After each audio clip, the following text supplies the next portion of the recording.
Many of us tie our self worth or even our identity based on our credentials, our title for work, what we do for work, or how much we generate, how big your bank account is.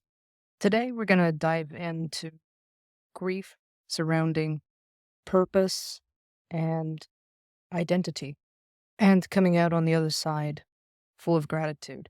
Welcome to another episode of The Worthy Physician. I'm your host, Dr. Sapna Shah-Haque, reigniting your humanity and passion for medicine. So let's get to the chase. When we go into medical school, unless you're a non-traditional student, more than likely you are going to be around the age of 22, 23. And then if we keep in mind that the human brain does not fully develop into a executive function and adult brain to about the age of 25. We spend very impressionable and formative years in undergraduate, graduate degrees, medical school, always jumping through hoops, always having a trajectory really drawn out for us. What does that have to do with identity and purpose? Well, we spend so much of our time being told what to do and how to do it, and by achieving. So much of what we do is based on achievement to reach the next level. So while we are being expected to reach a certain score in the MCAT, a certain score on step 1, step 2, step 3, matching in residency at a top tier program, there's a lot of self-worth that is attached to that. Unfortunately, it also carries over into attendinghood. And one thing that is very difficult to break away from is the fact that we are more than just physicians. We have spent so much time, really a decade or more, of accumulating degrees, titles, experience. And then when we get out into the real world, it's like, what are my hobbies? Do I like to do for fun? What does fun even really look like? And then getting into the world of how medicine is actually practiced compared to how we were trained, with how toxic the environment can be, prior authorizations, rejections, the standard of care that we have versus patient expectations, unfulfilling administrative tasks, long hours, sleepless nights. Even though we signed up to heal people, our hands are tied in many situations.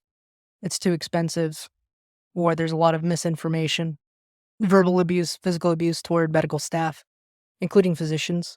At some point, you lose yourself.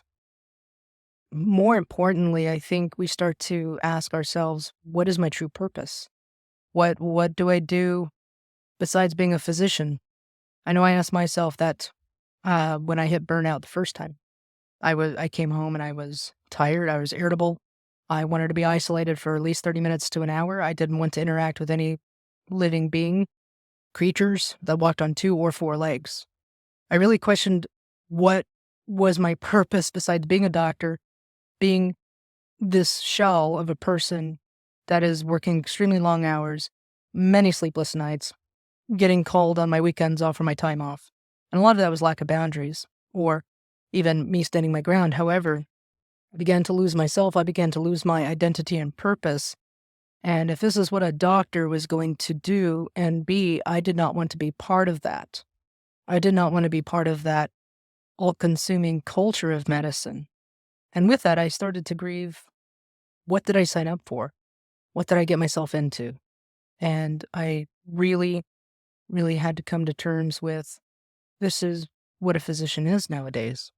And it's disheartening, it's saddening, it's heartbreaking because we're more than that. But it was only through going through that process, and here's where the gratitude comes in. I'm not grateful for that episode of burnout or moral injury. What I'm grateful for is the fact that I was able to come out the other side rather well, but it took time. It took me stepping back and finding a different position. And the grass is not always greener on the other side, but it did meet my needs at that time. And that was, I needed more time to focus on myself. I needed more time for proper sleep. And I recognized that. Otherwise, honestly, I was ready to leave medicine at that point in time in 2016. So I lost my sense of identity and purpose because I no longer wanted to be a physician, but what else was I going to do? Who was I? And through that journey, I found out I'm a daughter, I'm a friend, I'm a colleague, and damn it, I'm a human being that deserves proper sleep, proper nutrition, and not to be walked all over. And for that, I am grateful because I realized the complexity of human nature. If you have found this helpful, click, subscribe, share with a friend, because we can all use some camaraderie. And coming up next, we're going to be having an episode on physician entrepreneurship. But not only that, I'm going to bring in Philip Chan, who is a healthcare professional on his track to becoming a surgeon, but transitioned to entrepreneurship. He's going to share his story and why he did what he did to create the life he wanted to live. Stay tuned. That episode will be dropping on December 20th.